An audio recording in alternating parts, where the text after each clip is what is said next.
Hello and welcome back everyone. ये हमारा basic organic chemistry का लेक्चर नंबर 5 है। और लेक्चर नंबर 5 में हम लोग आईयूपीएसी नोमेनक्लेचर का पार्ट 3 कंटिन्यू करने वाले हैं। लेक्चर नंबर 3 से हम लोगों ने आईयूपीएसी नोमेनक्लेचर की सीरीज स्टार्ट कर दी थी। कैसे ऑर्गेनिक कंपाउंड के स्ट्रक्चर से उनके नेम हम देते हैं, उसके सारे रूल्स को हम लोग बहुत ब्रॉडली डिस्कस कर रहे थे। अगर आप लोगों ने लेक्चर नंबर 3 और लेक्चर नंबर 4 अच्छे से नहीं देखा है तो उसे जरूर देख लीजिए। आज के लेक्चर में हम लोग साइक्लिक कंपाउंड्स के नोमेनक्लेचर के रूल्स को डिस्कस करेंगे। बहुत ही इंपॉर्टेंट रूल्स हैं। जैसे हमें सबसे पहले ये पता करना होगा कि साइक्लिक कंपाउंड्स में कब साइकिल को पैरेंट चेन चूज करते हैं, कब साइकिल को पैरेंट चेन चूज नहीं करते हैं। क्योंकि कई बार इन छोटे छोटे पॉइंट्स की वजह से हम अपने ऑर्गेनिक कंपाउंड्स को जिनमें साइकिल गिवन होती है उसके नोमेनक्लेचर को सही से नहीं दे पाते हैं। कब, जैसे लास्ट क्लास में अगर आपने फोर्थ लेक्चर अच्छे से देखा होगा तो आपको पता होगा कि सीवेज जो ग्रुप होता है, सीवेज ग्रुप के एक्चुअली में दो नाम होते हैं फंक्शनल ग्रुप के तौर पे। एक होता है ओइक एसिड, एक होता है कार्बोक्सिलिक एसिड। कब ओइक एसिड इस्तेमाल करते हैं, कब कार्बोक्सिलिक एसिड इस्तेमाल करते हैं, उसका भी डिस्कशन आज के लेक्चर में होने वाला है। ठीक है, तो आज का लेक्चर बहुत ध्यान से देखिएगा क्योंकि साइक्लिक कंपाउंड के ऊपर नोमेनक्लेचर पे बेस्ड क्वेश्चंस कुछ प्रीवियस ईयर्स में बहुत फ्रीक्वेंटली पूछे गए हैं। अभी साइक्लिक कंपाउंड कभी कभी एरोमेटिक होते हैं, कभी कभी सिंपल वाले भी होते हैं। तो अगर आप लोगों ने पहले तो थर्ड लेक्चर और फोर्थ लेक्चर प्रॉपर्ली विजिट नहीं करा है, अगर आपको अच्छे से वो नहीं आता है तो सबसे पहले उसे देख लीजिए। थर्ड लेक्चर में हम लोगों ने कवर करा था कि किसी भी आईयूपीएसी कंपाउंड में पैरेंट चेन कैसे फाइंड आउट करते हैं और उसके बाद उस पर नंबरिंग कैसे करते हैं। थर्ड फोर्थ लेक्चर में हम लोगों ने इसके बहुत सारे क्वेश्चंस को प्रैक्टिस करा था, कुछ बहुत माइन्यूट माइन्यूट रूल्स को भी हम लोगों ने डिस्कस करा था कि कैसे एल्केन और एल्काइन के जब नाम दिए जाते हैं तो कब हमें उनकी स्पेलिंग में ई लिखना होता है, कब नहीं लिखना होता है। ये सारा डिस्कशन हम लोग फोर्थ लेक्चर में कर चुके थे। ये बहुत माइन्यूट डिटेल्स हैं जो बहुत ही कम बुक्स में गिवन होती हैं पर इंपॉर्टेंट होती हैं। ठीक है, तो वो सारे रूल्स मैंने एक ही जगह कंपाइल कर दिए थे आपके लिए ताकि आप एक ही वीडियो में वो सारे रूल्स को अच्छे से समझ जाओ। अब आज के लेक्चर में मैं पूरी तरह से कवर करने की कोशिश करूंगा साइक्लिक कंपाउंड्स के जितने भी माइन्यूट से माइन्यूट रूल्स होते हैं। जैसे बहुत छोटी छोटी मिस्टेक्स होती है साइक्लिक कंपाउंड में नंबरिंग के टाइम पे और पैरेंट चेन को चूज करते टाइम पे, तो हम लोग फटाफट उसे देखते हैं। ठीक है, चलो, तो सबसे पहले तो काम करते हैं। कभी कभी साइक्लिक कंपाउंड में कॉम्प्लेक्स सब्स्टिट्यूएंट्स भी आ जाते हैं, तो कॉम्प्लेक्स सब्स्टिट्यूएंट्स के नोमेनक्लेचर को भी मैंने फोर्थ लेक्चर में कवर करा हुआ है। अगर आपने उसे नहीं देखा है तो एक बार उसे जाके जरूर विजिट कर लीजिए।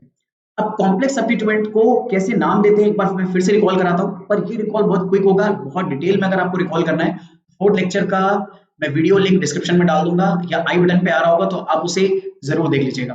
चलिए, तो कॉम्प्लेक्स सब्स्टिट्यूएंट का मतलब क्या होता है सबसे पहले तो ये देखते हैं। जैसे एग्जांपल के तौर पे अगर मान लीजिए मेरे पास कोई ऐसा ऑर्गेनिक कंपाउंड है कुछ इस तरह से मुझे दिया हुआ है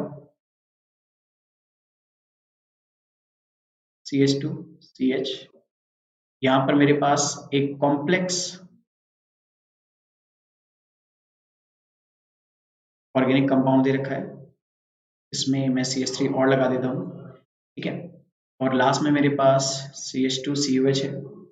और एक काम करता हूँ, मैं इस CH3 को CH2 कर देता हूँ और यहाँ पर भी एक सीवेज ग्रुप लगा देता हूँ। अब मुझे इस कंपाउंड को आईयूपीएसी नेम देना है। तो इस कंपाउंड को अगर आईयूपीएसी नेम देना है तो पैरेंट चेन मेरे को फाइंड आउट करनी होगी। पैरेंट चेन मेरे को पता है कि लॉन्गेस्ट और ऐसी होनी चाहिए जिसमें सबसे ज्यादा फंक्शनल ग्रुप्स हों। ठीक है, या फिर डबल बॉन्ड और ट्रिपल बॉन्ड। अब क्योंकि डबल बॉन्ड ट्रिपल बॉन्ड है नहीं तो उसका डिस्कशन नहीं करना, फंक्शनल ग्रुप है तो उसको पकड़ लेते हैं। दूसरी चीज हमें नंबरिंग करनी है। अब दोनों साइड से नंबरिंग के लिए रूल ये होता है कि फंक्शनल ग्रुप से अटैच कार्बन को लोएस्ट पॉसिबल नंबर मिलना चाहिए, पर यहाँ तो दोनों एंड्स पे फंक्शनल ग्रुप ही लगा हुआ है, तो नंबरिंग कहां से करें। यानी इसका मतलब है हम लोग फंक्शनल ग्रुप के हिसाब से नंबरिंग करने वाले रूल को फॉलो नहीं कर सकते क्योंकि दोनों साइड से नंबरिंग करने पर फंक्शनल ग्रुप को लोएस्ट प्रायोरिटी ही मिलेगी। ठीक है, तो उसके लिए हम लोग किस रूल को फॉलो करेंगे, उसके लिए हम लोग रूल फॉलो करते हैं कि उसके बाद सब्स्टिट्यूएंट किस साइड से सबसे क्लोज पड़ेगा वो नंबरिंग सही होगी। अगर मैं यहां से नंबरिंग करता हूं 1 2 3 तो थर्ड कार्बन पे ही एक सब्स्टिट्यूएंट आ जाएगा। पर अगर मैं नंबरिंग इस कार्बन से करता 1 2 3 तो आप देखो थर्ड कार्बन तक तो कोई भी सब्स्टिट्यूएंट नहीं आया, इवन फोर्थ कार्बन तक भी कोई सब्स्टिट्यूएंट नहीं आया। ठीक है, तो इसका मतलब है नंबरिंग कौन सी करेक्ट मानी जाएगी, ऊपर वाली नंबरिंग करेक्ट मानी जाएगी और ये वाली नंबरिंग क्या है, रॉन्ग है। अब नंबरिंग अगर हमें पता चल गई तो बस हमें पैरेंट चेन में कितने कार्बन है 7 कार्बन को देख के रूट पर डिसाइड कर सकते हैं। और अब नेमिंग करनी है। नेमिंग करने के लिए सबसे पहले अगर कोई सब्स्टिट्यूएंट प्रेजेंट है तो सब्स्टिट्यूएंट का नेम हमें पता होना चाहिए। अब यहाँ पर ये सब्स्टिट्यूएंट अपने आप में कॉम्प्लेक्स है तो इसका नेम हमें क्या करना होगा, डिसाइड। तो कॉम्प्लेक्स सब्स्टिट्यूएंट के नेम के लिए रूल ये था कि सब्स्टिट्यूएंट ग्रुप का वो कार्बन जो डायरेक्टली पैरेंट चेन के कार्बन से अटैच है। देखो ध्यान से, जैसे ये वाला कार्बन, ये सब्स्टिट्यूएंट का कार्बन पैरेंट चेन से डायरेक्टली अटैच है। इस कार्बन को हम लोग बोलेंगे नंबर 1 कार्बन, ये हो जाएगा नंबर 1 कार्बन। इस कॉम्प्लेक्स सब्स्टिट्यूएंट को भी बिल्कुल आईयूपीएसी रूल्स के अकॉर्डिंग ही नाम देना होता है। जैसे हम एक नॉर्मल आईयूपीएसी कंपाउंड को एक नॉर्मल ऑर्गेनिक कंपाउंड को आईयूपीएसी रूल्स के अकॉर्डिंग नेम देते हैं। सबसे पहले पैरेंट चेन फाइंड आउट करते हैं, नंबरिंग करते हैं एंड उसके आगे प्रोसीड करते हैं। कॉम्प्लेक्स सब्स्टिट्यूएंट में भी वही काम हमें यहाँ पर भी करना होता है। तो यहाँ पर बस एक रूल सबसे पहले जो स्टार्ट होता है वो ये कि कॉम्प्लेक्स सब्स्टिट्यूएंट का जो कार्बन पैरेंट चेन से डायरेक्टली अटैच है उसे नंबर 1 देना है, यानी चेन यहीं से स्टार्ट होने वाली है। अब हमें पैरेंट चेन फाइंड आउट करनी है, तो parent chain should be longest and should contain maximum number of substituent functional group, double bond और ट्रिपल बॉन्ड। उस हिसाब से अगर मैं चूज करूं तो ये मेरी हो जाएगी पैरेंट चेन। अब अगर इसे नंबरिंग देनी है तो ये हो जाएगा नंबर 2 कार्बन, ये नंबर 3 कार्बन। तो हम देख सकते हैं इस कॉम्प्लेक्स पार्ट में 3rd कार्बन पे Cl लगा है और 1st कार्बन पे मेथिल। तो इसका नाम मैं अलग से लिख देता हूँ। इसका नाम देते टाइम भी हम लोग आईयूपीएसी रूल्स को ही फॉलो करेंगे। सबसे पहले सब्स्टिट्यूएंट्स को नाम देंगे। जैसे यहाँ पे क्लोरो और मेथिल है तो इन्हें अल्फाबेटिकल ऑर्डर में नाम देना होगा। तो हम लोग यहाँ पर बोलेंगे 3 क्लोरो और उसके साथ बोलेंगे 1 पे लगा हुआ है मेथिल। इस 1 पे लगे हुए मेथिल को पैरेंट चेन में काउंट नहीं कर सकते, क्योंकि ये जो कार्बन है जो डायरेक्टली पैरेंट चेन से अटैच है सब्स्टिट्यूएंट का, उसे हम नंबर 1 दे चुके हैं। तो अगर मैं CH3 की तरफ चला जाता हूं, यानी यहाँ मैं अपनी चेन को लेके जा रहा हूँ CH3 की तरफ, और अगर CH3 की तरफ अगर मैं अपनी चेन को लेके जा रहा हूँ तो मैं दूसरी तरफ नहीं जा सकता, वो फिर लॉजिकली गलत हो जाएगा। तो दूसरी तरफ क्योंकि लॉन्गेस्ट चेन मिल रही है तो सही चेन उस तरफ डायरेक्शन में जाने पे मिलेगी, ना कि CH3 की तरफ। CH3 को मेरे को यहाँ पर सब्स्टिट्यूएंट ही मानना पड़ेगा। तो हमारे पास कंपाउंड हो गया 3 क्लोरो 1 मेथाइल। अब हमारे पास 3 कार्बन है, 3 कार्बन का रूट ग्रुप हो गया। सारे कार्बन के बीच में सिंगल बॉन्ड है। तो अगर ये एक एल्केन होता तो इसके नाम के एंड में एन आता, लेकिन जैसे हम लोगों ने डिस्कस करा ये कॉम्प्लेक्स सब्स्टिट्यूएंट्स है। कॉम्प्लेक्स सब्स्टिट्यूएंट के नेम इल लेटर से एंड होने चाहिए। तो अगर ये इल लेटर से एंड होने चाहिए तो हम एन को पूरी तरह से हटाकर इल लगा देंगे। लेकिन ऐसा रूल इन और आइन में नहीं चलता। अगर आपके कॉम्प्लेक्स पार्ट का नेम इन पर एंड हो रहा है तो हम इन के स्पेलिंग का लास्ट ई ड्रॉप करके उसमें वाई ऐड करते हैं, और अगर आइन पे एंड हो रहा है तो उसमें भी ई ड्रॉप करके इन आइल ऐड कर देते हैं। मतलब आइल ऐड कर देंगे तो हमारा नाम हो जाएगा इनाइल। तो हमारे ये कॉम्प्लेक्स पार्ट का नेम है। कॉम्प्लेक्स पार्ट के नेम को बाय रूल हमेशा पैरेंथेसिस के अंदर लिखा जाता है। हमारे ग्रुप में, हमारे कंपाउंड में एक ही कॉम्प्लेक्स पार्ट दे रखा है जो कि 3rd कार्बन पे अटैच है, क्योंकि ये नंबरिंग सही है। तो हम लोग इसका नाम क्या देंगे 3। ये जो नंबर 3 है ये हमें बता रहा है कि पैरेंट चेन के कौन से कार्बन पर हमारा कॉम्प्लेक्स पार्ट लगा है। इसके बाद पैरेंथेसिस के अंदर जो 3 लिखा हुआ है वो हमें ये बता रहा है कि उस कॉम्प्लेक्स पार्ट में 3rd कार्बन पे कौन लगा है क्लोरो, 1st कार्बन पे लगा है मेथिल, और खुद उसमें 3 कार्बन है तो प्रोप, और ये एक एल्किल ग्रुप है तो एल आ गया। तो ये हमारा कॉम्प्लेक्स पार्ट का नेम हो गया। वो 3rd कार्बन पे पैरेंट चेन पे लगा है वो हमने लिख लिया, सारे प्रीफिक्स खत्म। अब रूट वर्ड आएगा। रूट वर्ड क्या है, there are 7 carbon in the parent chain, तो रूट वर्ड हो जाएगा हेप्ट। सारे कार्बन के बीच में सिंगल बॉन्ड है तो एन। अब हमें यहां ध्यान रखना है कि 1 और 7 कार्बन पे 2 कार्बोक्सिलिक एसिड लगे हैं। कार्बोक्सिलिक एसिड का कार्बन अगर पैरेंट चेन में हम काउंट कर रहे हैं, जो कि हमें करना ही पड़ेगा बाय रूल्स, तो इसके नंबर्स के बाद जब इसका सफिक्स नेम दिया जाता है तो उसे ओइक एसिड बोलते हैं। पर 2 लगे हैं तो हम लोग इसे क्या बोलेंगे, डाइओइक एसिड बोलेंगे। अब यहाँ पर एक छोटी सी बात याद रखनी है, हेप्टेन की स्पेलिंग में मैंने ई नहीं लिखा था, जबकि मुझे लिखना पड़ेगा। ये ई कब ड्रॉप होता है, ये ई तब ड्रॉप होता है अगर सेकेंडरी सफिक्स किसी वॉवल से स्टार्ट हो। पर डी एक कॉन्सोनेंट है तो हमें एन की स्पेलिंग में ई को लिखना पड़ेगा। तो ऐसे एक और एग्जांपल प्रैक्टिस करते हैं बस फटाफट क्विकली। जैसे मान लीजिए मेरे पास ये 2 COH है और ये मेरे पास इस तरह से, एक काम करता हूँ, ये कुछ ऐसा हमें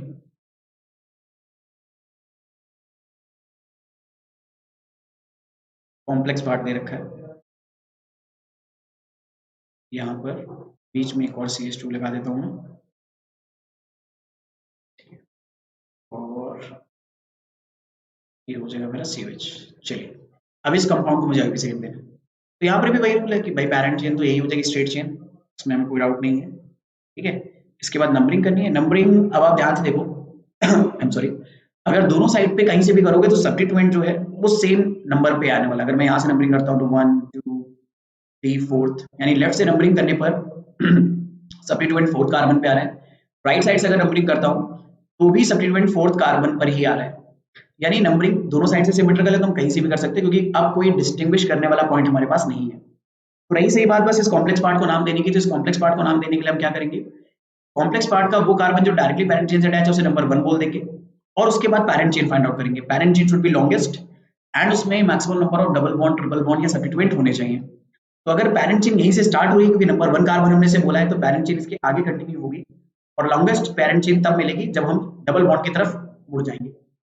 अब पैरेंट चेन हमें पता है, नंबरिंग में हमें पता है, तो अब फर्स्ट अगर कार्बन हमने इसको बोला है तो सेकंड कार्बन ये हो जाएगा और थर्ड कार्बन ये हो जाएगा। अब इस कंपाउंड को अगर मैंने नाम देना है इस कॉम्प्लेक्स पार्ट को, तो इस कॉम्प्लेक्स पार्ट में फर्स्ट कार्बन पे मेथिल लगा है, तो हम बोलेंगे सिर्फ और सिर्फ, क्योंकि मेथिल लगा है तो 1 मेथिल, 3 कार्बन है तो रूट वर्ड हो जाएगा प्रो। पर अब की बार सेकंड और थर्ड कार्बन के बीच में डबल बॉन्ड है, तो सेकंड कार्बन पे डबल बॉन्ड की लोकेशन हमने इन बताई। लेकिन ये इन की स्पेलिंग ई पर हम लोग तब एंड करते अगर ये एक नॉर्मल आईयूपीएसी ऑर्गेनिक कंपाउंड होता, पर ये एक एल्किल ग्रुप है, तो एल्किल ग्रुप का नाम इल पर एंड होना चाहिए। इल पर एंड करने के लिए मैंने रूल बताया कि अगर इन पर एंड हो रहा है तो इन की स्पेलिंग का लास्ट वाला ई हटाकर आप बाई एल लगा देना, तो ये हो गया हमारा इन इल नाम का ये कॉम्प्लेक्स सब्स्टिट्यूएंट। ये हमारा एक कॉम्प्लेक्स सब्स्टिट्यूएंट है, इसे हम पैरेंथेसिस में लिखेंगे। ये हमारी पैरेंट चेन में फोर्थ कार्बन पे लगा है, तो फोर्थ कार्बन पे हमने बता दिया, फोर्थ कार्बन पे ये लगा हुआ है, इसके अलावा और कोई सब्स्टिट्यूएंट नहीं है, तो सारे प्रीफिक्स खत्म। रूट वर्ड हमें मिलाना है, तो देयर आर 7 कार्बन, 7 कार्बन का रूट वर्ड हेप्ट हो जाएगा। सारे कार्बन्स के बीच में सिंगल बॉन्ड है तो एन, और फर्स्ट और 7 कार्बन पे 2 कार्बोक्सिलिक एसिड लगे हैं, तो हम लोग 1,7 डाइओइक एसिड बोल देंगे इसे। इस तरह से हम लोग कॉम्प्लेक्स सब्स्टिट्यूएंट्स को नाम देते हैं। अगर आपको इसे और डिटेल में देखना है और इसके बहुत अच्छे से क्वेश्चन प्रैक्टिस करने हैं, तो लेक्चर नंबर 4 में हमने इसे कवर करा हुआ है, ठीक है। उसका वीडियो लिंक डिस्क्रिप्शन में होगा, आप जरूर उसे देख लीजिएगा, या आई बटन पे आ रहा होगा, ठीक है। चलो अब अपने मेन टॉपिक पर आ जाते हैं कि साइक्लिक कंपाउंड को नाम कैसे देते हैं। तो साइक्लिक कंपाउंड को नाम देने के लिए हम लोग क्या करने वाले हैं, ठीक है। दो चॉइस, एक्चुअली हमारे पास 2 केस होते हैं साइक्लिक कंपाउंड को नाम देने के लिए। पहला कि अगर साइकिल ही हमारी क्या है, पैरेंट चेन, और कभी कभी ऐसा होता है कि साइकिल पैरेंट चेन नहीं है, तो ये कैसे आइडेंटिफाई करेंगे कि साइकिल कब पैरेंट चेन है।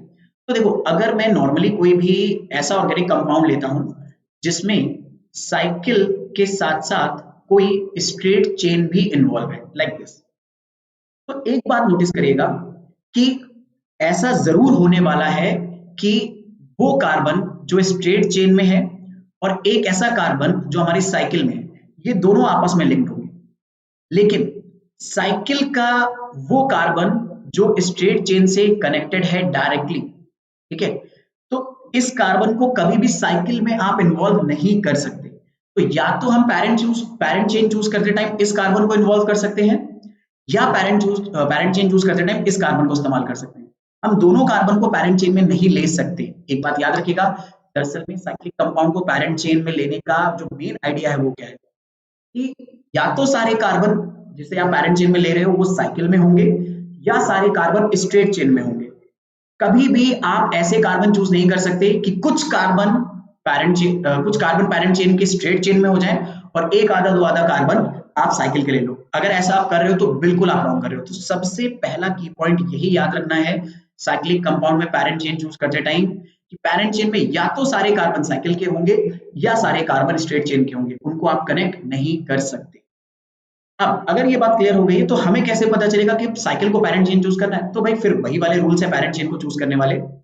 अगर साइकिल में हमारे नंबर ऑफ कार्बन ज्यादा है in comparison to straight chain, जैसे कि इस एग्जांपल में देखो, इस एग्जांपल में हमारी साइकिल में कितने कार्बन है, अगर मैं काउंट करूं 1 2 3 4 5 एंड 6, और स्ट्रेट चेन में कितने हैं, ओनली 1 2 एंड 3।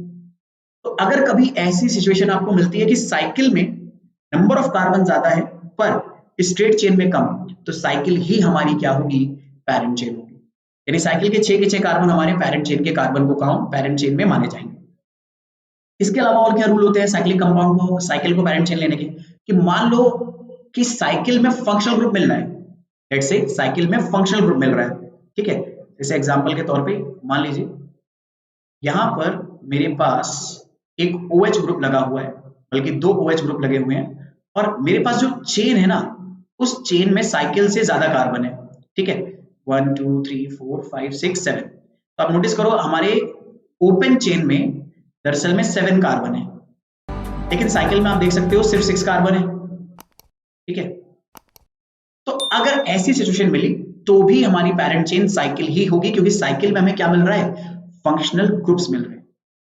तो भी हम स्ट्रेट चेन को क्या कर देंगे, भले चाहे उसमें ज्यादा नंबर ऑफ कार्बन है बट छोड़ देंगे, ठीक है। लेकिन अगर ऐसा हो जाए कि सिर्फ साइकिल में कम कार्बन हो और हमारी स्ट्रेट चेन में ज्यादा कार्बन हो, तब स्ट्रेट चेन हमारी क्या हो जाएगी, पैरेंट चेन हो जाएगी। 1 2 3 4 5 6 7 8, तब ये हमारी क्या हो जाएगी, पैरेंट चेन। तब साइकिल हमारी पैरेंट चेन नहीं होगी, ठीक है। यहां पर भी हमारी पैरेंट चेन क्या रहेगी, भले चाहे इसमें 6 नंबर ऑफ कार्बन है but due to functional group ये हमारा पैरेंट चेन होगा, ठीक है। ऐसे यहां पर भी, यहां पर ज्यादा नंबर ऑफ कार्बन है साइकिल में, तो ये हमारी क्या होगी, पैरेंट चेन होगी, ठीक है। आई गेस ये वाला पैरेंट चेन चूज करने का आइडिया आ रहा होगा। तो आई एम प्रीटी श्योर अब आप में से जितने भी बच्चे होंगे, कई लोग जो थोड़ी क्रिटिकल थिंकिंग रखते हैं वो सोच रहे होंगे कि क्या हो अगर दोनों केस, मतलब दोनों चीजों में, यानी साइकिल में और स्ट्रेट चेन में सेम नंबर ऑफ कार्बन हो जाए और कहीं पर भी कोई फंक्शनल ग्रुप या पॉइंट ऑफ डिफरेंशिएशन करने वाली चीज हमारे पास ना हो, ना सब्स्टिट्यूएंट हो वगैरह वगैरह। तो इसके लिए आईयूपीएसी ने बड़ा क्लियर एंड कट रूल हमें दे रखा है, ठीक है, कि अगर ऐसी सिचुएशन फंस जाए 1 कार्बन 2 3 4 5 6, तो हमारी साइकिल में भी 6 कार्बन है, 1 2 3 4 5 6, और ओपन चेन में भी 6 कार्बन है, ठीक है। तब हम क्या करेंगे, ऐसी सिचुएशन में अगर कोई भी पॉइंट ऑफ डिफरेंस नहीं है, ना ही हमारे साइकिल में फंक्शनल ग्रुप है या डबल बॉन्ड या ट्रिपल बॉन्ड है या सब्स्टिट्यूएंट है, ना ही पैरेंट चेन में भी है, ना ही ना ही आपका स्ट्रेट चेन में ऐसा कुछ दे रखा है सब्स्टिट्यूएंट या फिर फंक्शनल ग्रुप या फिर डबल बॉन्ड ट्रिपल बॉन्ड, तो उस केस में आईपीसी ने बड़ा सिंपल रूल दिया हुआ है, आपको स्ट्रेट चेन को क्या ले लेना है, ज्यादा प्रायोरिटी मानते हुए पैरेंट चेन ले लेना, ये हमारा रूल है।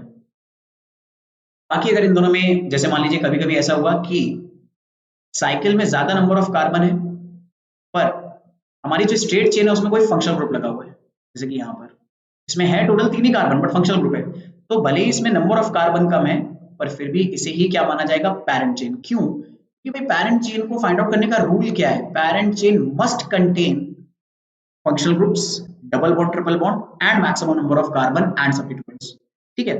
तो अब भले चाहे यहाँ पे कार्बन कम मिल रहे हैं इस केस में स्ट्रेट चेन में, लेकिन फंक्शनल ग्रुप मिल रहा है, तो फंक्शनल ग्रुप की प्रायोरिटी नंबर ऑफ कार्बन से कहीं ज्यादा होती है पैरेंट चेन को चूज करने के लिए।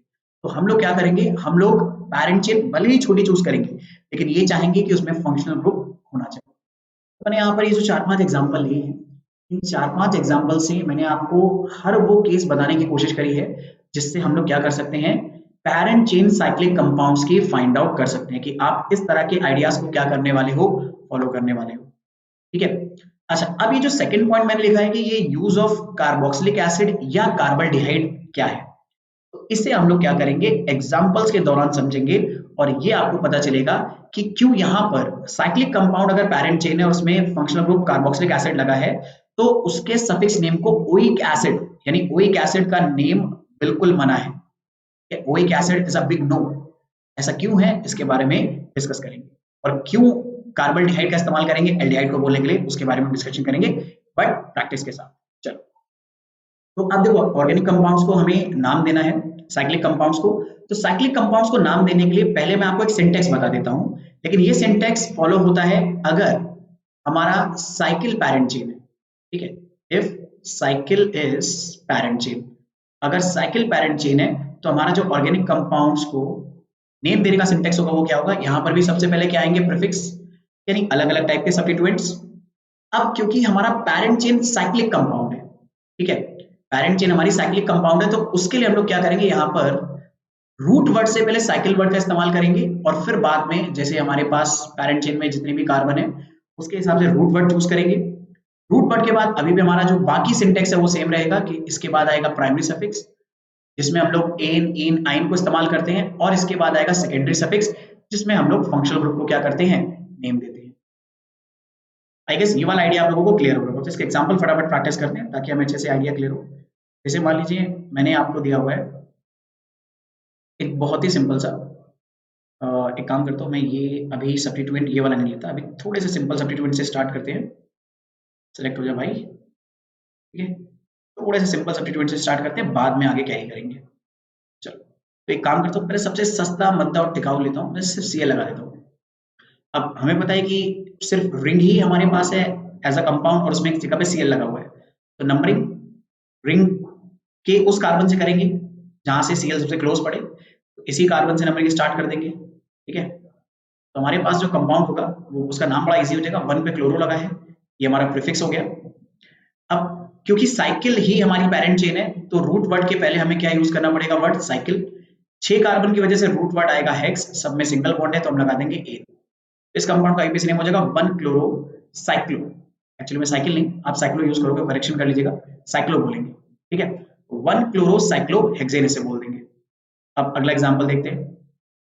ठीक है, फटाफट, कि अगर मेरे पास कुछ इस तरह का केस दे रखा है, ये केस अब बहुत इंपॉर्टेंट है। यहाँ पर अब क्या होता है, मिस्टेक्स होना हमसे स्टार्ट हो जाती है। मान लीजिए यहाँ पे Cl दे रखा है और जस्ट अपोजिट एंड पे हमें Br दे रखा है, तो अब हमें नेमिंग करना है। अब नेमिंग करते टाइम देखो, पैरेंट चेन चूज करना है क्वाइट इजी, साइकिल ही है हमारे पास तो वही हमारी पैरेंट चेन हो जाएगी, तो उसमें कोई दिक्कत नहीं है, साइकिल हमारी पैरेंट चेन होगी, अच्छी बात है। अब इसकी नंबरिंग यहाँ पर चैलेंज है कि नंबरिंग कहाँ से करें। Cl से स्टार्ट करते हुए ब्रोमीन पे जाएं, तो अगर मैं Cl से स्टार्ट करते हुए ब्रोमीन पर गया तो आप नोटिस करो फर्स्ट कार्बन पे Cl मिलेगा और फोर्थ कार्बन पे ब्रोमीन। लेकिन अगर मैं ब्रोमीन से स्टार्ट करते हुए Cl पे जाऊं तो भी मुझे फर्स्ट कार्बन पे एक सब्स्टिट्यूएंट मिलेगा विच विल बी ब्रोमो, और फोर्थ कार्बन पे एक सब्स्टिट्यूएंट मिलेगा विच विल बी क्लोरो। तो ये वाली ऊपर वाली जो नंबरिंग है, यहाँ पर Cl को मैंने नंबर 1 दिया और Br को नंबर 4, और नीचे वाली नंबरिंग में Br को नंबर 1 दिया और Cl को नंबर 4। तो अब अगर नंबर के हिसाब से हम देखें तो दोनों की नंबरिंग सेम आ रही है, तो lowest sum of locant rule तो ये बोलेगा जब मैं इन नंबर्स को सम करूंगा, यानी 1 + 4 करूंगा तो यहाँ पर ऊपर भी रिजल्ट 5 मिलेगा और नीचे करूंगा 1 + 4 तो रिजल्ट 5 मिलेगा। Lowest sum of locant rule क्या होता है, अगर ये आपको क्लियर नहीं है तो इसके लिए आपको नंबरिंग के रूल्स को डिस्कस, जहां पर मैंने थर्ड लेक्चर में करा है, वो एक बार जरूर देख लीजिएगा। वो आखिरी के 15-20 मिनट्स में मैंने डिस्कस करा है नंबरिंग के lowest sum of locant rule को। और ये lowest sum of locant rule कई बार कॉन्फ्लिक्ट्स जब होता है नंबरिंग में, तब बहुत ही क्लियर कट डिफरेंस क्रिएट कर देता है कि कौन सी नंबरिंग सही है और कौन सी नंबरिंग गलत है। पर जैसे यहाँ पे दोनों साइड से नंबरिंग करने पर lowest set of locants rule या lowest sum of locant rule same आ रहा है, तो अब हम लोग नंबरिंग वो सही मानेंगे जहां पे अल्फाबेटिकल ऑर्डर में पहले आने वाला सब्स्टिट्यूएंट क्लोज पड़े, यानी Br वाली नंबरिंग सही मानी जाएगी और Cl जहां पर उसको नंबर 1 मिल रहा है वो नंबरिंग गलत मानी जाएगी। तो ये रूल बहुत ही मतलब कह सकते हो क्रिटिकल रूल है, जो हम लोग कई बार भूल जाते हैं, तो इसे अच्छे से याद रखिएगा कि ये रूल यहाँ पर ऐसे फॉलो होता है। तो अगर इस कंपाउंड का आईयूसी नेम दोगे तो क्या हो जाएगा, अल्फाबेटिकल ऑर्डर फॉलो करते हुए 1 को हम लोग ब्रोमो बोलेंगे, फिर हम लोग बोलेंगे 4 पे हमारा क्या लगा, यानी अंदर वाली नंबरिंग सही है और बाहर वाली नंबरिंग गलत है, 4 पे लगा हुआ है क्लोरो।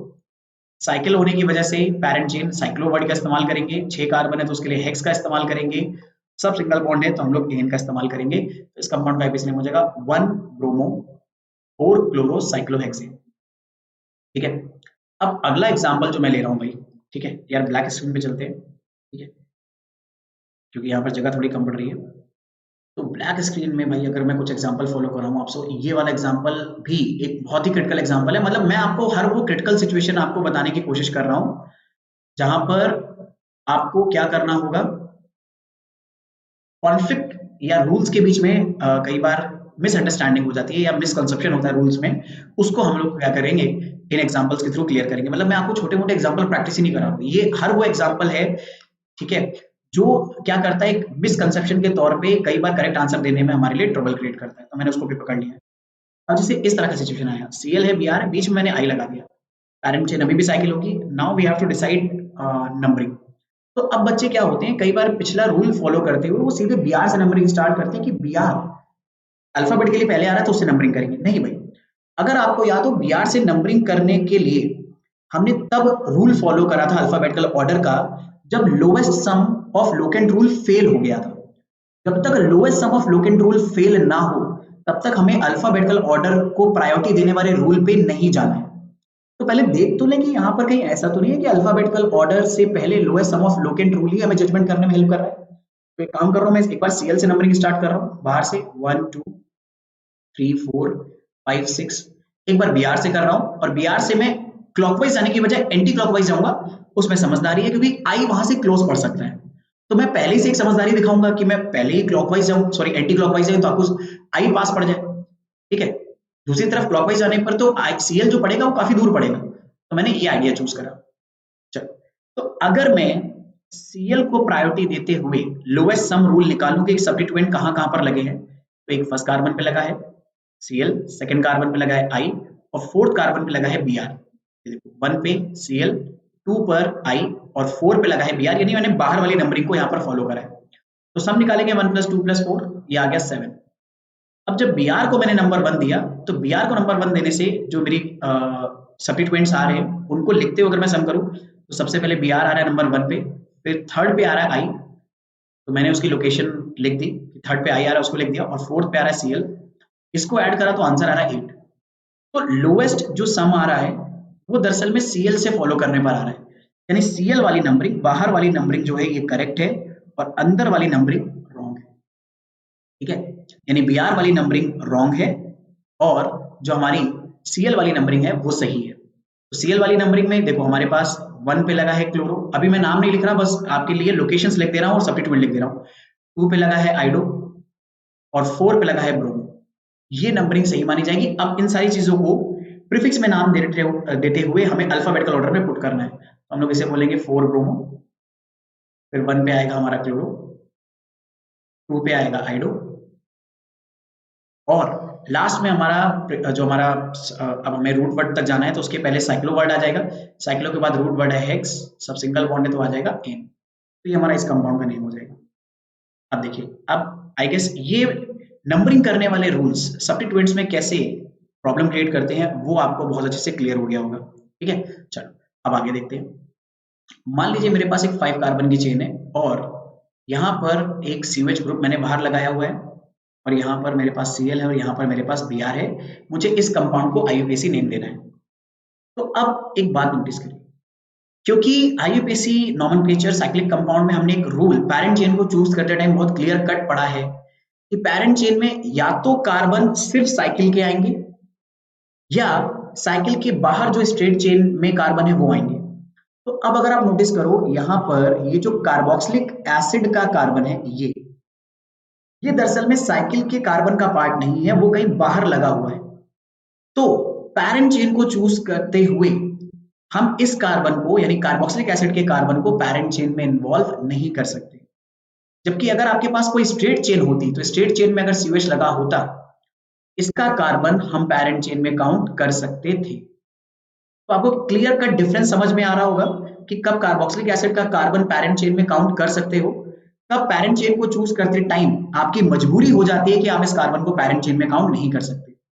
तो दो अगर अलग अलग सिनेरियो हैं कार्बोक्सिलिक एसिड के कार्बन को चूज करने के, तो इन सिनेरियोज को एक्सप्लेन करने के लिए नाम भी क्या होते हैं इन फंक्शनल ग्रुप के अलग। अगर कार्बन पैरेंट चेन का पार्ट होता है तब इसका सफिक्स नेम दिया जाता है ओइक एसिड, लेकिन अगर फंक्शनल ग्रुप COH है और उसका कार्बन पैरेंट चेन का पार्ट नहीं है तो इसे आप सफिक्स नेम देते हो कार्बोक्सिलिक एसिड। तो यहाँ पर इसका नाम तो एज अ सफिक्स नेम ही इस्तेमाल होगा, लेकिन ओइक एसिड की बजाय हम लोग कार्बोक्सिलिक एसिड बोलेंगे। अब रही बात पैरेंट चेन फाइंड आउट करने की, वो तो साइकिल ही हो गई क्योंकि उसमें COH group as a functional group लगा हुआ है। नंबरिंग करनी है, नंबरिंग कहां से करेंगे? नंबरिंग करेंगे उस कार्बन से जो डायरेक्टली फंक्शनल ग्रुप से अटैच हो, क्योंकि फंक्शनल ग्रुप से अटैच कार्बन को लोएस्ट पॉसिबल नंबर मिलना चाहिए, ये सबसे पहला रूल है। लोएस्ट सम ऑफ रूल तो उसके बाद फॉलो होता है। ठीक है, ये हो जाएगा नंबर 1, ये हो जाएगा नंबर 2। अच्छा, नंबर 2 हमारे लिए ये नंबर 2 ले या फिर ये नंबर 2 ले, यानी क्लॉकवाइज जाए या एंटी क्लॉकवाइज जाए। तो क्लॉकवाइज जाने पर हमारे पास थर्ड पे पड़ेगा ब्रोमो और 4 पे पड़ेगा क्लोरो और 5 पे ये वाला कार्बन। ये बाहर वाली नंबरिंग है। अंदर वाली नंबरिंग मैं अंदर से मतलब यहां से लेता हूँ Cl की तरफ 1 2 3 4 5। तो अब देखो अगर बाहर वाली नंबरिंग फॉलो करें, ठीक है, बाहर वाली नंबरिंग उसमें अब लोएस्ट सम रूल फॉलो करना पड़ेगा, क्योंकि दोनों डायरेक्शन से अगर मेरे पास चांस है तो मैं फिर lowest sum of locant rule को फॉलो करूंगा। 1 पे कार्बोक्सिलिक एसिड है, बाहर वाली नंबरिंग में 1 पे कार्बोक्सिलिक एसिड है, थर्ड पे Br लगा हुआ है और 4 पे Cl लगा हुआ है, तो सम जो आया वो आया 8। अब अंदर वाली नंबरिंग करें यानी एंटी क्लॉकवाइज वाली नंबरिंग जिसे मैं कह रहा हूँ, ठीक है, एंटी क्लॉकवाइज वाली नंबरिंग में 1 पे कार्बोक्सिलिक एसिड है, 3 पे क्लोरो है और 4 पे ब्रोमो है, या फिर से 8 आ गया। अब अगर लोएस्ट सम ऑफ रूल दोनों डायरेक्शन से सेम आ रहा है तो कौन सी नंबरिंग सही मानी जाएगी? तो भाई अब अगर लोएस्ट सम रूल आंसर नहीं दे सकता तो हमें अल्फाबेटिकल ऑर्डर से रिक्वेस्ट करनी पड़ेगी कि तुम भैया सोल्यूशन करो। तो वो सोल्यूशन क्या करेगा, वो कहेगा भाई अल्फाबेटिकल ऑर्डर में Br को प्रायोरिटी मिलनी चाहिए, यानी बाहर वाली नंबरिंग सही हो जाएगी और अंदर वाली नंबरिंग गलत हो जाएगी। बाहर वाली नंबरिंग अगर सही है तो थर्ड पे हमारा क्या लगा है, ब्रोमो, और 4 पे लगा है क्लोरो। इसका आईयूपीएसी नेम हो जाएगा, थर्ड पे लगा है ब्रोमो, अल्फाबेटिकली ऑर्डर में पहले ब्रोमो लिख देंगे, फिर 4 पे लगा है क्लोरो, उसे लिख देंगे। साइकिल हमारी पैरेंट चेन है तो रूट वर्ड के पहले साइक्लो वर्ड आएगा, ठीक है। रूट वर्ड क्या हो जाएगा, 5 कार्बन है हमारी चेन में, तो रूट वर्ड हो जाएगा पेंट, सब सिंगल बॉन्ड है तो एन।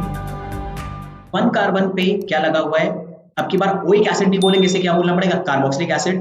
तो आप चाहे ऐसे लिखो एन 1 कार्बोक्सिलिक एसिड, या 1 अगर नहीं भी लिखते हो तो भी चलता है। अगर मैं मान लो आपके पास सिर्फ एक ही सीवेज ग्रुप लगा हुआ है पैरेंट चेन में, तो उसकी लोकेशन नंबर 1 पर है, तो उसे आप 1 अगर नहीं भी लिखते हो तो भी चलता है, अगर 1 नहीं भी लिखोगे तो भी चलेगा। तो ये हमारा क्या हो जाएगा, आंसर हो जाएगा। तो आई गेस आपको आइडिया पता चल रहा होगा कि कब कार्बोक्सिलिक एसिड इस्तेमाल करना है सफिक्स नेम को, और कब ओइक एसिड आपको सफिक्स नेम के तौर पे इस्तेमाल करना है, ठीक है। यहाँ पर एक और एग्जांपल मैं लेता हूँ भाई, बहुत ही प्यारा सा, ठीक है। एक कार्बोल्डिहाइड का भी ले लेता हूँ। जैसे मान लीजिए मेरे पास ये एक 5 मेंबर की रिंग है, CHO लगा हुआ है और यहाँ पे डबल बॉन्ड लगा हुआ है, ठीक है, और मेरे पास यहाँ पे Cl लगा हुआ है। मुझे इस कंपाउंड को आईयूपीएसी नेम देना है। तो अब जैसे CHO का कार्बन, अब मैं चाहूं भी तो पैरेंट चेन में काउंट नहीं कर सकता, क्योंकि पैरेंट चेन साइकिल होने वाली है और CHO का कार्बन पैरेंट चेन के बाहर है। तो CHO का कार्बन कभी भी अगर पैरेंट चेन के बाहर है और वो सफिक्स की तरह काम कर रहा है, तो इसका नाम, वैसे तो हम लोग इसको अल बोलते हैं, लेकिन वो तब बोलते हैं अगर CHO का कार्बन पैरेंट चेन में इन्वॉल्व हो, जैसे कि एक स्ट्रेट चेन में यहाँ पर ये अगर इन्वॉल्व होता तो CHO को हम लोग बोलते अल, और यहाँ पर इस CHO को हम लोग क्या बोलेंगे, कार्बोल्डिहाइड, ठीक है। तो कार्बोल्डिहाइड बोलेंगे, नंबरिंग करनी है तो नंबरिंग, फंक्शनल ग्रुप से अटैच कार्बन को पैरेंट चेन से सबसे कम नंबर मिलना चाहिए 1। अब डबल बॉन्ड, उसके डबल बॉन्ड को फिर उसके बाद क्या मिलना चाहिए, सबसे लोएस्ट पॉसिबल नंबर, तो नंबर 2 ये हो जाएगा, नंबर 3 ये, नंबर 4 ये, नंबर 5 ये। नंबरिंग के रूल्स में अगर अभी भी आपको कोई प्रॉब्लम है तो मैं आपसे बार बार बोल रहा हूँ, थर्ड लेक्चर में, बेसिक ऑर्गेनिक केमिस्ट्री के थर्ड लेक्चर में और आईयूपीएसी नोमेनक्लेचर के फर्स्ट पार्ट में मैंने ये सारी चीजें बहुत डिटेल में डिस्कस करी हैं। अगर आपका कमांड नहीं है तो जाकर उसे जरूर रिवाइज कर लीजिएगा बच्चा, ठीक है। तो हमारे पास 1 पे क्या हो जाएगा, CHO लगा है, 2 पे डबल बॉन्ड और 4 पे क्लोरो। तो आईयूपीएसी लिमिटेड टाइम सबसे पहले हम लोग सब्स्टिट्यूएंट्स को नाम देंगे, तो 4 पे लगा है क्लोरो, उसे नाम दे दिया। सब्स्टिट्यूएंट इसके अलावा कोई नहीं है तो हम लोग सीधे साइक्लो वर्ड का इस्तेमाल करेंगे, क्योंकि साइक्लो हमारा साइक्लिक कंपाउंड ही हमारी पैरेंट चेन है। साइक्लो के बाद रूट वर्ड 5 कार्बन का आ जाएगा पेंट। अब यहाँ पर सिंगल बॉन्ड के अलावा भी डबल बॉन्ड है, तो अगर सिंगल बॉन्ड के अलावा डबल बॉन्ड आता है तो हम इन लिखते हैं और एन को ड्रॉप कर देते हैं। तो सेकंड कार्बन पे हमारे पास क्या है, वो लिखा हमने। फर्स्ट कार्बन पे CHO लगा है, तो हम चाहें तो 1 कार्बोल्डिहाइड लिखें या सिर्फ क्या लिख दें, कार्बोल्डिहाइड लिख दें तो भी चलेगा। हम इसे कार्बोल्डिहाइड भी लिख सकते हैं, ये हमारा आईयूपीएसी नेम हो जाएगा। और ऐसा रूल ऐसा नहीं है कि सिर्फ COH और CHO के लिए। अगर आप फोर्थ लेक्चर को देखोगे तो फोर्थ लेक्चर में मैंने एक टेबल आप लोगों के साथ शेयर करी थी, जिसमें मैंने सारे के सारे फंक्शनल ग्रुप्स को उनके प्रायोरिटी ऑर्डर में कंपाइल कर दिया था। तो आप वहां पर देखोगे कि कार्बोक्सिलिक एसिड के भी 2 नाम लिखे हुए हैं, जो हमारे एसिड डेरिवेटिव्स होते हैं, ठीक है, जैसे COCl हो गया या COBr हो गया, इनके भी 2 नाम लिखे होंगे। CHO के 2 नाम लिखे होंगे। तो वो 2 नाम सफिक्स नेम में क्यों लिखे हुए हैं, एक बार नाम तब फॉलो होगा जब इस पर्टिकुलर फंक्शनल ग्रुप का कार्बन पैरेंट चेन में इन्वॉल्व होगा, और दूसरा नाम तब फॉलो होगा जब वो पैरेंट चेन में इन्वॉल्व नहीं होगा, ठीक है। मोस्टली सेकंड वाला जो नेम होगा, जो नीचे दिया होगा, वो दरअसल में वो वाला नेम है जो पैरेंट चेन में जब कार्बन इन्वॉल्व नहीं होता है तब आप लेते हो, जैसे कि यहाँ पर जितने भी साइक्लिक कंपाउंड्स हैं। और सेम रूल एरोमेटिक कंपाउंड्स में भी चलेगा, ठीक है, अगर एरोमेटिक रिंग हमारी पैरेंट चेन है तब, ठीक है। वो क्या है, वो नेक्स्ट क्लास में डिस्कस करेंगे कि एरोमेटिक कंपाउंड्स को नोमेनक्लेचर कैसे देते हैं, और कुछ स्पेशल नेम्स जैसे हमारे एस्टर्स हो गए, ठीक है, और अगर हम ईथर्स का इस्तेमाल कर रहे हैं तो इनका नोमेनक्लेचर कैसे देते हैं, उसके बारे में भी बहुत डिटेल डिस्कशन मैं करने वाला हूँ। अब मैं आपको बता दूं, दरअसल में ज्यादा से ज्यादा इसमें 2 क्लासेस और लगेंगी। एक बार सारे एरोमेटिक कंपाउंड्स का नोमेनक्लेचर हम लोग डिस्कस कर लेंगे, कैसे हम लोग देते हैं उसको रूल्स के अकॉर्डिंग, और दूसरी बार में जो कुछ स्पेशल ऑर्गेनिक कंपाउंड्स है, जैसे एस्टर हो गए, एनहाइड्राइड्स हो गए, इनका नोमेनक्लेचर कैसे दिया जाता है, अगर ईथर्स का इस्तेमाल कर रहे हैं तो ईथर्स को नोमेनक्लेचर कैसे दिया जाता है, इन सब का डिस्कशन। 2 क्लासेस में पूरा नोमेनक्लेचर, आगे के 2 और क्लासेस में पूरा का पूरा नोमेनक्लेचर हमारा खत्म हो जाएगा। फिर उसके बाद हम लोग स्टार्ट करेंगे आइसोमेरिज्म, जो कि बेसिक ऑर्गेनिक केमिस्ट्री के लिए बहुत ज्यादा इंपॉर्टेंट पार्ट है। दरअसल में अगर आप कॉम्पिटिटिव एग्जाम्स के लिए बहुत ज्यादा सीरियस हैं तो ऑर्गेनिक केमिस्ट्री में बहुत सारी ऐसी केमिकल रिएक्शंस होते हैं जिनमें कई बार डिफरेंट डिफरेंट टाइप के ही आइसोमर्स ज्यादा बनते हैं और डिफरेंट दूसरे टाइप के आइसोमर कम बनते हैं। तो उनके लिए कब क्या बनेगा क्या नहीं बनेगा, आइसोमर्स पर कमांड होना बहुत ज्यादा जरूरी है। मतलब आइसोमरिज्म अपने आप में एक सिंगल इंडिविजुअल इंपॉर्टेंट टॉपिक तो है, लेकिन उसके बहुत ज्यादा इंपॉर्टेंट ऑर्गेनिक केमिस्ट्री की केमिकल रिएक्शंस को समझने में भी होता है। उसे भी बहुत अच्छे से हम लोग बहुत डिटेल में कवर करेंगे। मतलब मैं इतनी कोशिश करूंगा कि आपका एकदम बोर्ड्स लेवल से लेते हुए जेई में नीट लेवल होते हुए हम लोग कहाँ तक पहुंच जाए, हम लोग पहुंच जाए क्या नाम है जेई एडवांस तक, या फिर जेई एडवांस के बाद अगर आप ओलंपियाड वगैरह की भी तैयारी कर रहे हो तो उसमें हर क्रूशियल पॉइंट, हर छोटा छोटा पॉइंट मैं वहां पर डिस्कस करने की आपसे कोशिश करूंगा। ठीक है, चलो तो इसके लिए मैं आपके साथ वो टेबल आपसे रिक्वेस्ट करूंगा कि आपको मैंने वो पर्टिकुलर टेबल मैंने आपको लेक्चर नंबर 4 में दे रखी है, जो कि आईयूपीएसी नोमेनक्लेचर का पार्ट नंबर 2 है।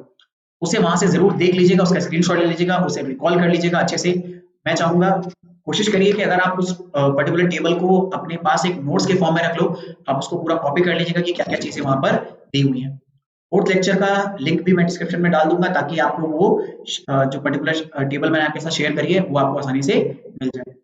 तो यहाँ पर इन 5-6 एग्जांपल्स में मैंने बहुत अच्छे से हर वो क्रूशियल पॉइंट, हर वो क्रिटिकल पॉइंट आपके साथ डिस्कस करने की कोशिश करी है जो साइक्लिक कंपाउंड्स के नोमेनक्लेचर के लिए हमारे लिए जरूरी होता है। ठीक है, साइक्लिक कंपाउंड में अगर एस्टर आता है, ठीक है, या एनहाइड्राइड आता है तो उसका नोमेनक्लेचर बिल्कुल अलग होगा। उसे हम लोग एस्टर्स और एनहाइड्राइड में ही क्या करेंगे, पकड़ेंगे। ठीक है, तो अगर आपको मान लीजिए आप इस लेक्चर के बाद कुछ क्वेश्चंस प्रैक्टिस कर रहे हो अलग अलग बुक से और उसमें आपको मिल गया एनहाइड्राइड या फिर लेट्स से एस्टर, तो उसको साइक्लिक कंपाउंड के साथ प्रैक्टिस अभी मत करिएगा क्योंकि अभी आपको साइक्लिक कंपाउंड में एस्टर और एनहाइड्राइड के रूल्स नहीं पता है। ठीक है, तो उसको ड्रॉप करके बाकी सारे क्वेश्चंस आप प्रैक्टिस करिएगा तो you will get to know कि आप आराम से सारे साइक्लिक कंपाउंड को इजीली अब नाम दे पाओगे अगर आपको आज से पहले ट्रबल हो रही थी। मैंने ऑलमोस्ट हर एक क्रिटिकल रूल जिसके ऊपर क्वेश्चन बन सकता है या जिसके ऊपर जो एक मिसकंसेप्शन के तौर पे डाउट क्रिएट करता है वो सब यहाँ पे डिस्कस करा है। अब अगला जो हमारा पर्टिकुलर टॉपिक है उसमें हम लोग उन साइक्लिक कंपाउंड्स को पकड़ेंगे जिनमें साइकिल तो प्रेजेंट है बट पैरेंट चेन नहीं है।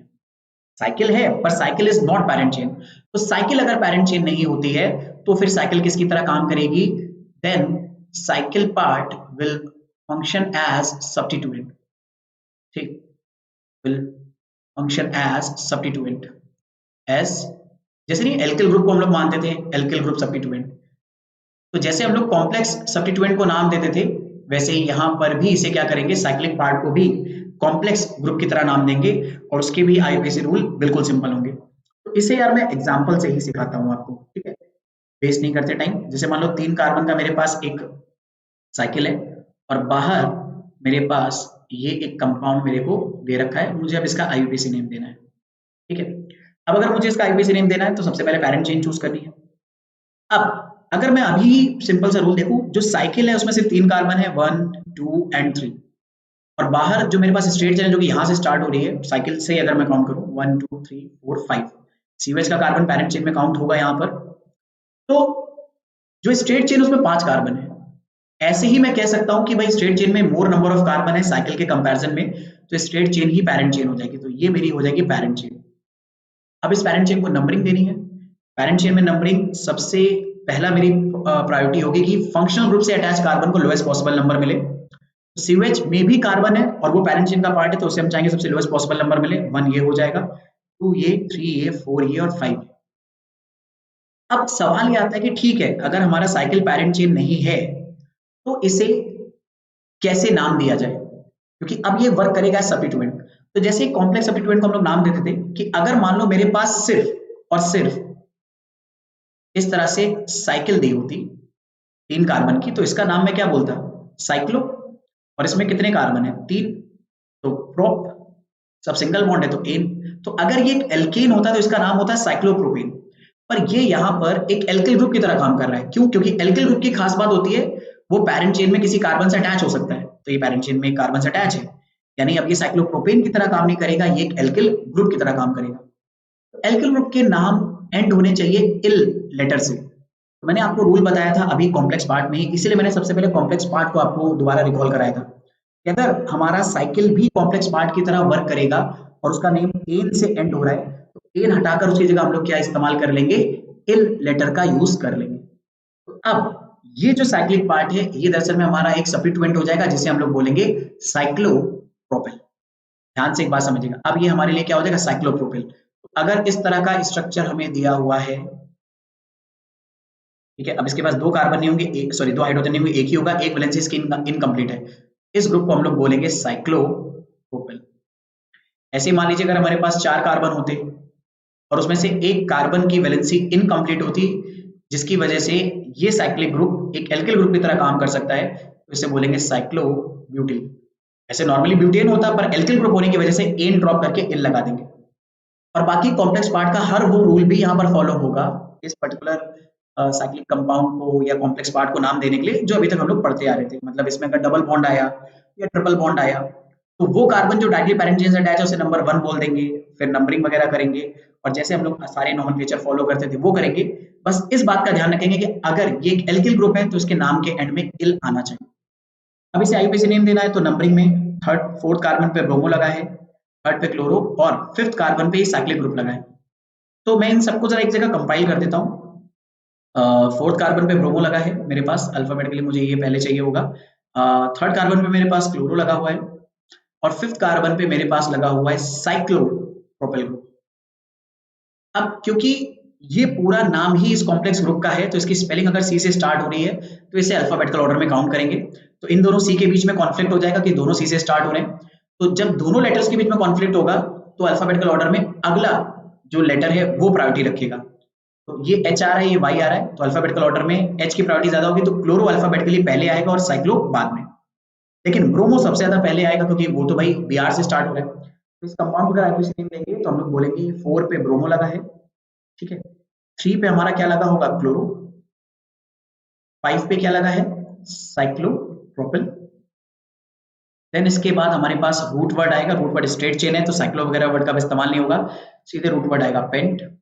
सब सिंगल बॉन्ड है तो एन, और दरअसल में सीओएच ग्रुप का कार्बन पैरेंट चेन का पार्ट है तो ओइक एसिड बोलेंगे। लेकिन मैंने कहा था एन की स्पेलिंग ई पर एंड होती है, पर अगर उसके बाद एक वॉवेल आने वाला है ओइक एसिड, तो ई को ड्रॉप करके हम सीधे क्या लिखेंगे, ओइक एसिड इसके बाद लिख देंगे। वन आप लिखना चाहते हो तो भी चलेगा, नहीं लिखना चाहते हो तो भी चलेगा, लेकिन ये सिर्फ तभी होता है अगर एक ही फंक्शनल ग्रुप हमारे पास अटैच हो, वो भी फर्स्ट कार्बन पे। इस तरह से हम लोग क्या करते हैं, उन कंपाउंड को आईयूपीएसी नेम देंगे जिनमें साइकिल प्रेजेंट तो है बट पैरेंट चेन नहीं है, तो साइकिल को क्या मान लेंगे, कॉम्प्लेक्स सब्स्टिट्यूएंट्स, और जैसे कॉम्प्लेक्स सब्स्टिट्यूएंट को नेम देते आ रहे थे वैसे हम लोग उसको नाम दे लेंगे। ठीक है, क्या काम करते हैं, कुछ अच्छे क्वेश्चंस प्रैक्टिस करते हैं एग्जांपल के तौर पे। ठीक है, जैसे मान लीजिए मुझे ये कंपाउंड दिया हुआ है,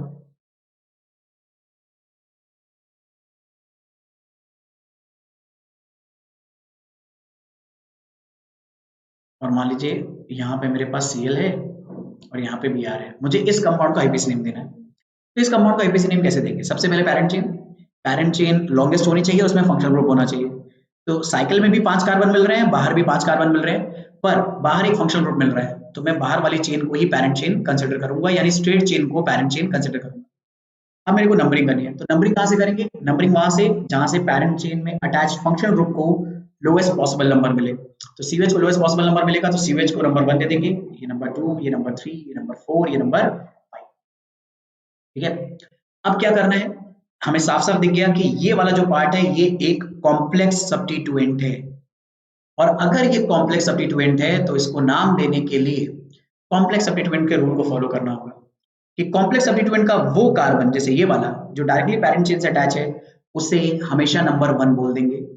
अब क्योंकि इसमें साइकिल ही हमारी पैरेंट चेन भी हो जाएगी इस कॉम्प्लेक्स सब्स्टिट्यूएंट के लिए, तो बस पैरेंट चेन तो हमें पता चल गई, नंबरिंग करना स्टार्ट करना है, जिसमें से नंबर 1 उस कार्बन को देंगे जो डायरेक्टली पैरेंट चेन से अटैच है इस केस में। ठीक है, तो अब नंबर 2, जाहिर सी बात है Cl की तरफ जाओगे तो वहां पे आपको सब्स्टिट्यूएंट मिल जाएंगे, अगर आप क्लॉकवाइज गए तो सब्स्टिट्यूएंट Cl पर मिल जाएगा, तो इसी तरफ जाते हैं, दूसरी तरफ जाने का कोई फायदा नहीं क्योंकि वहां सब्स्टिट्यूएंट नहीं।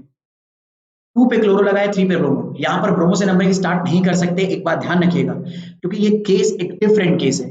यहाँ पर साइकिल दरअसल में काम कर रही है एज कॉम्प्लेक्स सब्स्टिट्यूएंट। अगर सिर्फ ये कंपाउंड होता और मुझे इसमें नंबरिंग करनी होती तो नो डाउट नंबरिंग Br से स्टार्ट करते, ठीक है, और Cl की तरफ चले जाते। लेकिन यहाँ पर क्योंकि ये कॉम्प्लेक्स पार्ट की तरह काम कर रहा है, तो कॉम्प्लेक्स पार्ट में साइकिल अगर प्रेजेंट है तो साइकिल का वो कार्बन जो डायरेक्टली पैरेंट चेन से अटैच है, मजबूरी है, उसका रूल है कि उसी को नंबर 1 देना पड़ेगा।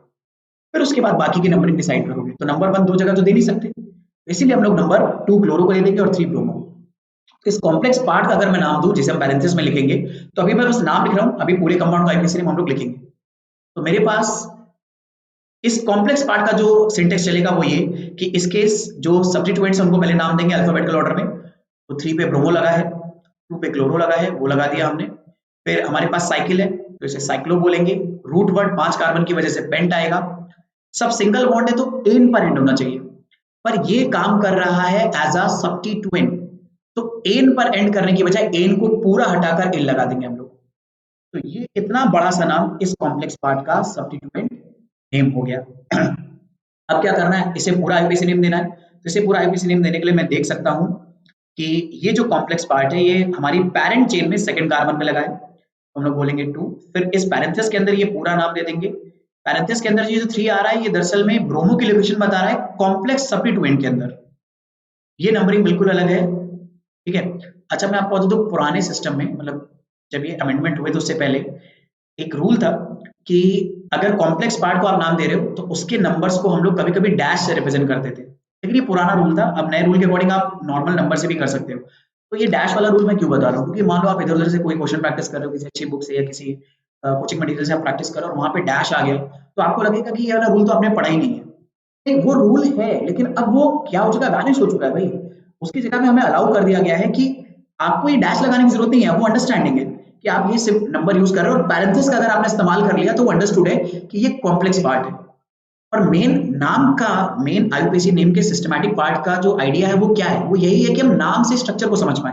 तो पैरेंथेसिस लिखा होगा तो पैरेंथेसिस देखते ही आपके दिमाग में आ जाएगा कि ये कॉम्प्लेक्स सब्स्टिट्यूएंट है। और ये नंबरिंग जितनी भी आ रही है इस पैरेंथेसिस के अंदर वो कॉम्प्लेक्स सब्स्टिट्यूएंट के लिए है, ना कि पैरेंट चेन के लिए। तो वो पॉइंट ऑफ डिफरेंस अपने आप ही पैरेंथेसिस से क्रिएट हो गया। तो आपको डैश वगैरह इस्तेमाल करने की जरूरत नहीं है।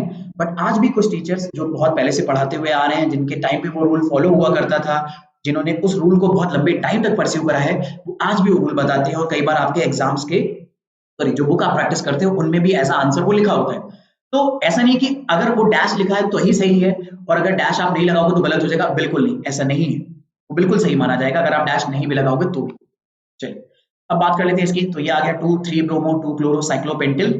अब हमारा जो रूट वर्ड है वो आएगा सीधे, क्योंकि प्रीफिक्स खत्म हो गए तो रूट वर्ड आएगा 5 कार्बन की वजह से पेंट।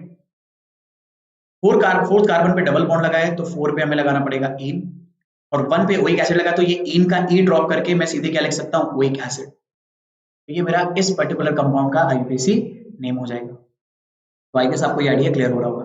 चलिए और प्रैक्टिस करते हैं, ठीक है। ये वाला क्वेश्चन मैं चाहूंगा आप खुद से ट्राई करो, ठीक है। अगर ये वाला क्वेश्चन खुद से हो गया तो बहुत अच्छी बात है।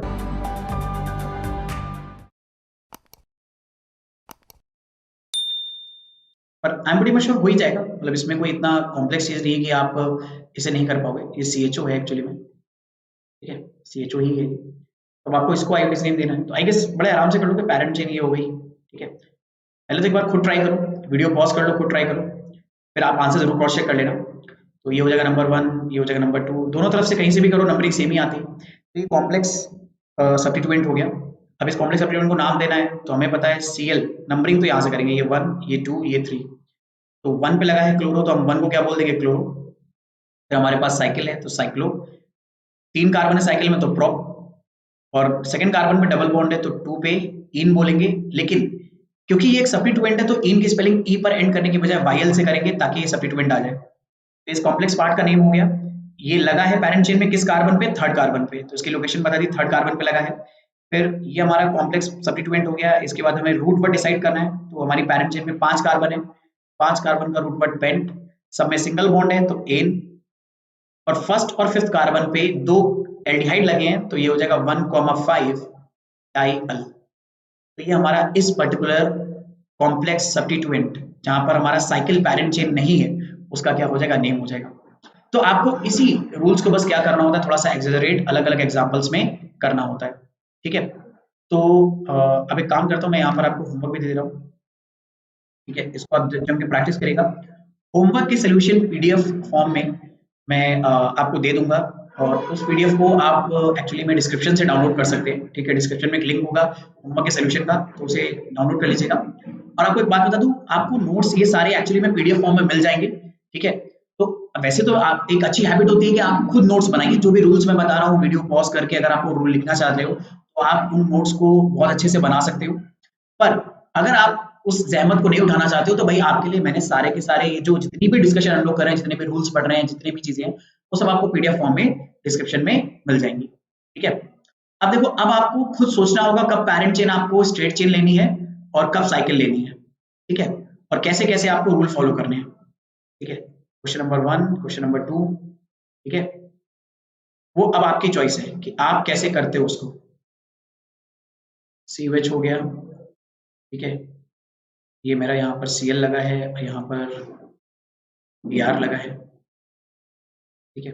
ये हो गया एग्जाम्पल नंबर 3।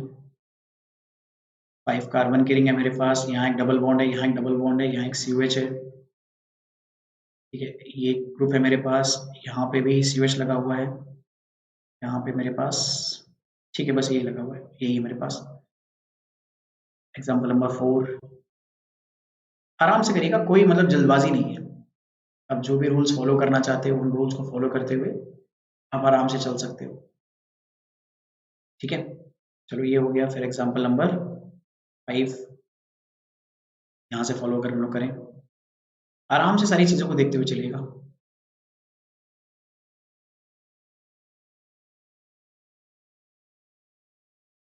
सीवेच,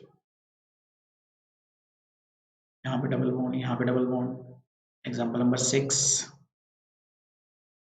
बहुत ही बड़े बड़े क्वेश्चन हैं, आप आराम से इन्हें प्रैक्टिस करिएगा। ये हो गया।